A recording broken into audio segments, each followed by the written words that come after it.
আমার খালাতো ভাই আমার সাথে যেভাবে কাজ করল গল্পটি সম্পূর্ণ শুনলে আপনাদের মেশিন দিয়ে টপ করে পানি চলে আসবে। আপনারা হাতের কাজ করতে বাধ্য হবেন, তাই হাতের কাজ করার আগে হাতের কাছে অবশ্যই টিস্যু রাখবেন। আমার নাম প্রীতি এবং আমার বয়স 23 বছর। আমি দেখতে বেশ সুন্দর, আমার শরীরের গঠন একটু বড় দেখায়। আমার মুখের গঠন আকর্ষণীয়, রং ফর্সা এবং আমার শরীর না খুব পাতলা না খুব মোটা, বরং একদম মাঝারি। আমি গ্রামে থাকি, তাই অন্য গ্রামের মেয়েদের মতো আমিও বেশিরভাগ সময় সালোয়ার স্যুট পরি। আমি শুধুমাত্র 10ম শ্রেণী পর্যন্ত পড়াশোনা করেছি এবং তারপর থেকে বাড়িতেই থাকি। বাইরে থেকে আমাকে খুবই সরল, সাধারণ মেয়ে মনে হতো। আমি ততটা বুদ্ধিমান বা চালাকও ছিলাম না। কিন্তু সত্যি বলতে, আমার জীবনে এমন কিছু দিন এসেছিল যখন আমি আমার সীমা অতিক্রম করেছিলাম। তখন জীবন আমাকে এমন কিছু শিখিয়েছিল যা আমি কখনো ভাবিনি। অনেক আগের কথা, আমি এমন একটি অভিজ্ঞতার মধ্য দিয়ে গিয়েছিলাম যা আমার হৃদয় ও মনের উপর গভীর ছাপ ফেলেছিল। সেই সময় আমার রাহুল খালাতো ভাইয়ের সাথে পরিচয় হয়েছিল। আমার জীবনে তখন অনেক একাকিত্ব ছিল, কিন্তু রাহুল ভাইয়ের সাথে সময় কাটানো আমার ভালো লাগতে শুরু করেছিল। তিনি সবসময় আমার প্রতি যত্নশীল ছিলেন এবং তার উপস্থিতিতে আমার মন হালকা হয়ে যেত। শুরুতে যখন আমি তার সাথে সময় কাটাতাম, তখন শরীরে এক অদ্ভুত চাপ অনুভব করতাম, যেন আমার বিশ্রামের প্রয়োজন। কিন্তু ধীরে ধীরে সবকিছু স্বাভাবিক হতে শুরু করেছিল। আমাদের মধ্যে এমন একটি রুটিন তৈরি হয়ে গিয়েছিল যে, যখনই সুযোগ পেতাম, আমরা দুজন একে অপরের সাথে সময় কাটানোর জন্য ব্যাকুল হয়ে যেতাম। যদিও যখন বাড়িতে অন্য লোকজন থাকত, তখন আমরা একটু ভয় পেতাম যে কেউ যেন আমাদের দেখে না ফেলে। কিন্তু কেউই আমাদের উপর সন্দেহ করত না, কারণ রাহুল ভাইজা আমাকে সবসময় দিদি বলে ডাকতেন। যাই হোক, আমি বয়সে তার থেকে 1 বছরের বড় ছিলাম। সেই সময় শীতকাল ছিল এবং সবাই নিজ নিজ ঘরে থাকত। রাতে সবাই তাড়াতাড়ি নিজ নিজ ঘরে ঘুমাতে চলে যেত। তখন আমি এবং রাহুল ভাইজা আলাদা ঘরে ঘুমাতাম। একদিন রাতে যখন আমি দরজা বন্ধ করে ঘুমাচ্ছিলাম, তখন এমন একটি ঘটনা ঘটেছিল যা আমার জীবনে একটি নতুন অভিজ্ঞতা যোগ করেছিল। ঘটনাটি ছিল এই যে, আমাদের বাড়ির একজন সদস্য, আমার খালা, খুব অসুস্থ হয়ে পড়েছিলেন। এই কারণে আমার মা এবং আমি খালাকে দেখতে তাদের বাড়িতে গিয়েছিলাম। তখন আমাদের পৌঁছে দিতে রাহুল ভাইজা গাড়ি নিয়ে এসেছিলেন। তিনি যখন প্রথমবার আমাকে দেখলেন, তখন বললেন, আপনি তো অনেক বড় হয়ে গেছেন দিদি। তখন আমি একটু হাসলাম। তারপর যখন আমরা গাড়িতে করে খালার বাড়ি যাচ্ছিলাম, তখন সন্ধ্যা 6টা বাজে গিয়েছিল। তখন আমাদের বাড়ি পৌঁছাতে দেরি হয়ে গিয়েছিল, তাই রাস্তায় কিছুটা অন্ধকার হয়ে গিয়েছিল। শীতের দিন ছিল, তাই 6টার মধ্যেই অন্ধকার হয়ে যেত। যখন আমরা বাড়ি পৌঁছালাম, তখন দেখলাম খালু রান্নাঘরে খাবার বানাচ্ছেন আর খালা বিছানায় শুয়ে আছেন। তখন আমার মা রান্নাঘরে গেলেন এবং খালুকে বললেন, যখন এত সমস্যা হচ্ছিল তখন আমাকে আগেই বলে দিলে না, এত কষ্ট নেওয়ার কি দরকার ছিল। পরে মা খাবার বানাতে লাগলেন আর আমি খালার কাছে বসে গেলাম। খালা আমাকে দেখে খুশি হলেন, কিন্তু তার অবস্থা বেশ খারাপ লাগছিল। কিছুক্ষণ পরে আমার মা খালাকে খাবার দিলেন এবং নিজের হাতে খাওয়ালেন। ঠিক সেই সময় রাহুল ভাইজা আমাকে ডাকলেন। তখন আমি তার দিকে তাকালাম এবং জিজ্ঞেস করলাম, কি হয়েছে ভাইজা? তিনি আমার দিকেই তাকিয়েছিলেন, যেন কিছু বলতে চাইছেন। তার কথাগুলো পরে আমাকে একটি নতুন অভিজ্ঞতা দিয়েছিল। রাতের খাবারের সময় যখন হল, আমি ঘরে গেলাম যেখানে রাহুল ভাইয়া খাবার খাচ্ছিলেন। তিনি আমাকে দেখেই বললেন, দিদি আসুন, একসাথে খাবার খাই। আমি না করে বললাম, না ভাইজা, আপনি আগে খান, আমি পরে খাব। কিন্তু তিনি জোর করে আমাকে বসালেন। আমিও ক্ষুধার্ত ছিলাম, তাই বেশি আপত্তি করিনি এবং আমরা দুজন একসাথে বসে খাবার খেতে লাগলাম। তখন আমরা দুজন খুব মজা করে খাবার খেলাম, কারণ খাবার আমরা একসাথে এনেছিলাম। খাবার শেষ হওয়ার পর আমি আমার মায়ের ঘরে ঘুমাতে যাচ্ছিলাম। ঠিক তখন রাহুল ভাইজা বললেন, দিদি যদি আপনার খারাপ না লাগে তাহলে আপনি এখানে আমার ঘরেই ঘুমিয়ে যান। তার এই কথা শুনে আমি হতবাক হয়ে গেলাম এবং বললাম, না ভাইজা, আমি মায়ের সাথে ঘুমাব। কিন্তু তখন বারবার তিনি আমাকে অনুরোধ করতে লাগলেন। শেষ পর্যন্ত আমি রাজি হয়ে গেলাম, ঠিক আছে, আমি এখানে ঘুমাব, কিন্তু আগে মাকে বলে দিতে চাই যে আমি আপনার ঘরে ঘুমাচ্ছি। এতে রাহুল ভাইজা নিজেই গিয়ে মাকে বললেন যে আমি তার ঘরে ঘুমাচ্ছি। এদিকে আমি আমার সালোয়ার কুর্তা বদলে ফেললাম, কারণ আমার কাপড় কিছুটা টাইট ছিল। যখন রাহুল ভাইজা আমাকে নতুন কাপড়ে দেখলেন, তখন হেসে বললেন, দিদি আপনি এই ড্রেসে অসাধারণ দেখাচ্ছেন, আপনি এত সুন্দর কেন? তখন আমি কিছু বললাম না, শুধু হেসে কথা বদলে দিলাম। পরে আমি চাদর গায়ে দিলাম এবং বিছানায় বসে গেলাম। রাহুল ভাইজাও তার ঘুমের ব্যবস্থা নিচে মেঝেতে করতে লাগলেন। তখন আমি বললাম, ভাইজা বিছানায় ঘুমিয়ে যান, এখানে যথেষ্ট জায়গা আছে। আমার কথা শুনে রাহুল ভাইজাও চাদর গায়ে দিয়ে আমার পাশে বসে গেলেন। রাহুল ভাইজা খুব হাসি খুশি এবং মজার মানুষ ছিলেন। তিনি মজার মজার কথা বলে আমাকে অনেকক্ষণ হাসালেন। কথা বলতে বলতে কখন রাত 12টা বেজে গেছে টেরও পাইনি আর কখন ঘুমিয়ে পড়লাম। সকালে যখন ঘুম ভাঙল দেখলাম রাহুল ভাইজা আমার চুল নিয়ে খেলছেন। আমাকে জেগে থাকতে দেখে তিনি হেসে বললেন, গুড মর্নিং দিদি, কেমন আছো? আমিও হেসে বললাম, খুব ভালো ভাইয়া কি। তারপর আমরা দুজনেই চাদরের নিচে বসে গল্প করতে লাগলাম। ঠিক তখনই মা আমাদের জন্য গরম গরম চা নিয়ে এলেন। সকালটা ছিল খুব ঠান্ডা, তাই চাদরে মুড়িয়ে চা খাওয়া ভালো লাগছিল। রাহুল ভাইজা বারবার আমার দিকে তাকাচ্ছিলেন। আমি হেসে জিজ্ঞেস করলাম, কি ভাইজা, এভাবে কেন তাকিয়ে আছো? তিনি মজা করে বললেন, তোমার চোখগুলো খুব বড় আর সুন্দর। সত্যি বলছি দিদি, তোমার চোখে তাকালে মন খুশি হয়ে যায়। তখন আমি মজা করে বললাম, সকালে যখন আমি ঘুমাচ্ছিলাম তখন তুমি কি করছিলে? তিনি একটু হেসে বললেন, কিছু না দিদি, তোমার চুল ঠিক করছিলাম গু। রাহুল ভাইয়া দেখতে বেশ সুন্দর ছিলেন। তার মুখে তখনও দাড়িগোঁফ ওঠেনি, মুখটা ছিল খুব পরিষ্কার। আমার তুলনায় তার উচ্চতা একটু কম ছিল, কিন্তু তার কিছু আচরণ আমাকে মাঝে মাঝে অবাক করে দিত। সকালের সময়টা একটু ব্যস্ত ছিল। মা ঘরের কাজে ব্যস্ত ছিলেন আর খালু কাজে যাওয়ার জন্য প্রস্তুত হচ্ছিলেন। তখন আমিও মায়ের সাহায্য করতে লাগলাম। এর মধ্যে খালু খাবার প্যাক করে কাজে চলে গেলেন। আমার প্রতিদিন সকালে গোসল করার অভ্যাস ছিল, তাই আজও গোসল করতে বাথরুমের দিকে গেলাম। আমি জানতাম না যে রাহুল ভাইজাও তখন গোসল করছেন। বাথরুমের দরজা খুলতেই আমি লজ্জায় লাল হয়ে গেলাম আর দ্রুত আমার ঘরে ছুটে এলাম। রাহুল ভাইজা তখন গোসল করছিলেন, তার মুখে সাবুন লাগানো ছিল, তাই তিনি আমাকে দেখতেই পাননি। কিন্তু আমি এত বেশি লজ্জা পেয়ে গেলাম যে সেই দৃশ্য বারবার আমার মাথায় ঘুরতে লাগল। ঘরে বসে আমি নিজের চিন্তায় ডুবে গেলাম আর আস্তে আস্তে হাসতে লাগলাম গু। এর মধ্যে রাহুল ভাইজা গোসল করে ঘরে এলেন। আমাকে একা হাসতে দেখে মজা করে বললেন, কি ব্যাপার দিদি, আজ তো খুব খুশি লাগছে। তার কথা শুনে আমি একটু চুপ করে গেলাম আর বললাম, না ভাইজা, এমন কিছু না, এমনিই হাসছিলাম। রাহুল ভাইজা মোবাইল নিয়ে পাশে এসে বসে বললেন, সত্যি সত্যি বলো দিদি, কি ভাবছিলে যে এত হাসি পাচ্ছিল? তখন আমি হেসে বললাম, না ভাইজা, কিছুই না। কিন্তু রাহুল ভাইজা জিদ ধরলেন, না দিদি, বলো না। না বললে আমি ভুল বুঝব। তখন আমি বললাম, প্লিজ ভাইজা, এই কথাটা এখানেই শেষ করো। এতে ভাবার কিছু নেই কি। তারপর আমি দ্রুত উঠে গোসল করতে চলে গেলাম। গোসলের পর আমি ঘরে ফিরে এলাম আর মজা করে ইচ্ছে করে একটু পানি রাহুল ভাইয়ার দিকে ছুড়ে দিলাম। এটা দেখে রাহুল ভাইজা হঠাৎ উঠে দাঁড়ালেন আর আমার চুল ধরে আমাকে বিছানায় বসিয়ে দিলেন। তার এই আচরণ দেখে আমার রাগ হয়ে গেল। আমি রেগে বললাম, এটা কি করছো ভাইজা? আর রাগে তার হাত ছাকিয়ে দিলাম। এরপর রাহুল ভাইজা কিছু না বলে চুপচাপ ঘর থেকে বেরিয়ে গেলেন। তার এই ব্যবহার দেখে আমিও অবাক হয়ে গেলাম। নিজের উপর আফসোস হতে লাগল যে হয়তো আমার এটা করা উচিত ছিল না। তারপর দ্রুত আমি আমার চুল ঠিক করে মায়ের কাছে চলে গেলাম। খালু খালার যত্ন নিচ্ছিলেন, তাকে ওষুধ দিচ্ছিলেন আর খাবার তৈরি করছিলেন। ঠিক তখনই খালা আমাকে বললেন, যাও রাহুলকে ডেকে আনো, গরম গরম খাবার খেতে বলো, নইলে ঠান্ডা হয়ে যাবে গু। আমি জানতাম রাহুল ভাইজা আমার উপর রাগ করেছেন। তাকে ডাকতে গিয়ে দেখলাম তিনি ছাদে বসে ফোন দেখছেন। আমি ডাকলাম, ভাইজা নিচে এসো, মা ডাকছেন, খাবার খেয়ে নাও। কিন্তু তিনি কোনো উত্তর দিলেন না। তখন আমি আরও কাছে গিয়ে বললাম, প্লিজ ভাইজা, আমার উপর রাগ করো না। আমার ভুল হয়ে গেছে, আমি ক্ষমা চাইছি গু। তবুও তিনি আমার দিকে তাকালেন না, ফোন দেখতে থাকলেন। তখন আমি তার হাত ধরে বললাম, ভাইজা, ভুল শুধু আমার না, তুমিও তো আমার চুল টেনেছিলে, তাই আমার রাগ হয়েছিল। এখন এত রাগ করো না গে। তখন আমার চোখে পানি চলে এল আর কাঁদতে কাঁদতে বললাম, ভাইজা প্লিজ এত রাগ করো না। যদি আমার ভুল হয় তবে আমাকে এক না দুটা চড় মারো, কিন্তু এভাবে চুপ করে থাকো না গি।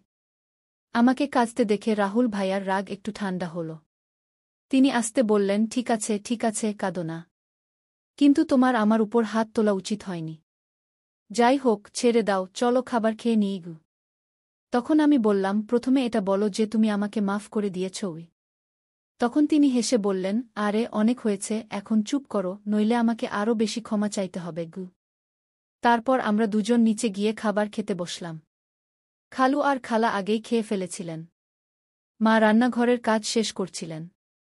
খাওয়ার পর আমি খালার পাশে বসে গেলাম আর তার সাথে কথা বলতে লাগলাম, খালার স্বাস্থ্যের খোঁজ নিতে লাগলাম। এই সময় মা বললেন, তোমরা এবং রাহুল এখানেই থাকো, আমি নিকটবর্তী বাড়িতে দেখা করতে যাচ্ছি। আমি রাহুলকে বলে দিয়েছি যেন সে কোথাও বাইরে না যায়, আমরা শীঘ্রই ফিরে আসব।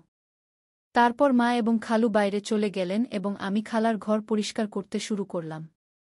ঠিক তখনই রাহুল ভাইয়া মজা করতে করতে এসে পড়লেন। আমি তাকে বললাম, ভাইজা, দয়া করে আমার জন্য কিছু এনে দাও। তিনি হেসে বললেন, বলো দিদি, কি চাও? আমি বললাম, আমার জন্য চকলেট এনে দাও, আমি খুব পছন্দ করি। রাহুল ভাইজা হেসে বললেন, ঠিক আছে, তুমি ঘর পরিষ্কার করো, আমি চকলেট নিয়ে আসছি। রাহুল ভাইয়া চকলেট নিতে চলে গেলেন এবং আমি ঘর পরিষ্কার করতে লাগলাম। যখন আমি খালার আলমারি খুললাম, তখন সেখানে মেকআপের জিনিসপত্র রাখা দেখলাম। সাজগোজ করার আমারও খুব শখ ছিল, তাই আমি খালার মেকআপ ব্যবহার করা শুরু করলাম। তারপর আমি খালার ঝুমকি এবং গয়না পরলাম এবং আলমারি থেকে লাল শাড়ি বের করলাম। যখন রাহুল ভাইয়া চকলেট নিয়ে ফিরে এলেন, তখন আমি সম্পূর্ণরূপে সেজেগুজে নতুন বধূর মতো প্রস্তুত হয়ে গিয়েছিলাম। তখন আমি চুল খুলে রেখেছিলাম, লিপস্টিক লাগিয়েছিলাম এবং হাতে চুড়িও পরেছিলাম। তিনি ঘরে ঢুকেই আমাকে এই রূপে দেখে হতবাক হয়ে গেলেন। তার মুখ দিয়ে শুধু এটাই বেরিয়ে এল, দিদি, তুমি তো অসাধারণ দেখাচ্ছ। তারপর আমি তার কাছ থেকে চকলেট নিলাম এবং বিছানায় বসে খেতে লাগলাম। রাহুল ভাইজাও পাশে বসে গেলেন এবং তখন তার চোখ আমার দিক থেকে সরছিল না। তখন আমি বললাম, ভাইজা, এত করে দেখো না, আমার অস্বস্তি লাগছে। রাহুল ভাইজা হেসে বললেন, কি করি দিদি, তোমার দিক থেকে চোখ সরতেই চায় না। তুমি শাড়িতে এত সুন্দর দেখাচ্ছ যে মনে হচ্ছে কোনো পরী। তারপর মজা করে বললেন, ইচ্ছে করছে তোমাকে আমার বউ বানিয়ে ফেলি। আমি বুঝতে পারছিলাম যে সেই মুহূর্তে তার মনের মধ্যে কি চলছিল, কিন্তু আমি হালকা হাসির সাথে কথা অন্য দিকে ঘুরিয়ে দিলাম। মজা করে বললাম, তাহলে দাঁড়িয়ে রইলে কেন? বলো, আমাকে বউ বানিয়ে কি করবে? তখন রাহুল ভাইজা একটু হেসে বললেন, রেখে দাও দিদি, আমি জানি তুমি ইচ্ছে করেই এটা জিজ্ঞাসা করছো। তখন আমি বললাম, তাহলে কি তুমি তোমার দিদির সুযোগ নিতে চাও? যদি মা জানতে পারেন তাহলে কি হবে? তখন রাহুল ভাইজা বললেন, দিদি, এত চিন্তা করো না, আমরা তো বাড়িতেই আছি এবং কেউ জানতেও পারবে না। তুমি শুধু একবার হ্যাঁ বলে দাও, আমি সব সামলিয়ে নেব। তখন আমি হেসে বললাম, তাহলে আগে বলো, তুমি এসব শাড়ি দেখে বলছো নাকি আগে থেকেই এমন ভাবছিলে? রাহুল ভাইজা হেসে বললেন, সত্যি বলতে, তুমি যেদিন থেকে এসেছ সেদিন থেকেই এমন লাগছে। যদি তুমি একবার রাজি হয়ে যাও তাহলে সব সহজ হয়ে যাবে। তখন আমি মজা করে বললাম, ঠিক আছে, যখন তুমি চাইবে আমি তোমার কথা মানব। কিন্তু তোমাকে তোমার দায়িত্ব ঠিকভাবে পালন করতে হবে। এতে ভাইয়া খুব খুশি হয়ে বললেন, থ্যাঙ্কস দিদি। আমি জানতাম তুমি আমাকে না বলবে না। তুমি সত্যিই সেরা। আমি বললাম, দাঁড়াও, এত প্রশংসা করার দরকার নেই। আর সন্ধ্যায় আমার জন্য আরও চকলেট আনতে ভুলো না। তখন রাহুল ভাইজা বললেন, ঠিক আছে দিদি, 1 মিনিট অপেক্ষা করো, আমি আসছি। যখন তিনি বাইরে চলে গেলেন তখন আমি একটু অস্বস্তি বোধ করলাম। যখন তিনি ফিরে এলেন তখন আমি বললাম, রাহুল ভাইজা, এই মুহূর্তে আমি একটু সমস্যায় আছি। সন্ধ্যায় এই বিষয়ে কথা বলব। কিন্তু রাহুল ভাইজা আমার কথা মানতে রাজি ছিলেন না। তিনি শান্ত স্বরে বললেন, দিদি, এত চিন্তা কেন করছ? ভয়ের কিছু নেই, সব ঠিক হয়ে যাবে। যদি তোমার অস্বস্তি হয় তাহলে চোখ বন্ধ করে নাও। তখন আমি চোখ বন্ধ করে নিলাম এবং রাহুল ভাইজা আমাকে তখনই সেই মুহূর্তে। ঠিক তখনই দরজায় হঠাৎ করাঘাত শোনা গেল, যাতে আমরা দুজনেই ভয় পেয়ে গেলাম। তখন রাহুল ভাইজা বললেন, দিদি, সমস্যা তো এই রাতের অপেক্ষায় আছে। প্রতিটি মিনিট ঘন্টার মতো লাগছে। ঠিক তখনই মা ডাক দিলেন, তোমাদের ভাইবোনের কথা শেষ হয়ে গেছে?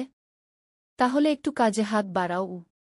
মায়ের কথা শুনেই আমি উঠে যেতে লাগলাম, আর যেতে যেতে মজা করে বললাম, রাহুল ভাইজা, মনে রাখবে, যদি চকলেট না পাই তাহলে আমিও কিছু দেব না। এরপর আমি রান্নাঘরে চলে গেলাম। এই সময়ে খালুও বাড়ি ফিরে এসেছিলেন। তখন আমি তাদের খাবার পরিবেশন করলাম। খালা খুব ক্লান্ত ছিলেন, তিনি আমাদের সাথে কিছুক্ষণ বসে কথা বললেন, তারপর দ্রুত ঘুমিয়ে পড়লেন। মা খালাকে খাওয়াচ্ছিলেন আর ওষুধ দিচ্ছিলেন। আমিও আমার খাবার খেয়ে নিলাম আর সময় কাটানোর জন্য টিভি দেখতে লাগলাম। শীতের মৌসুম হওয়ায় আমরা দ্রুত বিছানায় চলে গেলাম, কিন্তু মা তখনও তার কাজে ব্যস্ত ছিলেন। তখন আমি খালার ঘরে গিয়ে বসে ফোনে ব্যস্ত হয়ে গেলাম। এতটাই মগ্ন ছিলাম যে বুঝতেই পারিনি কখন রাহুল খাবার খেয়ে তার ঘরে চলে গেল এবং আমার জন্য অপেক্ষা করছিল।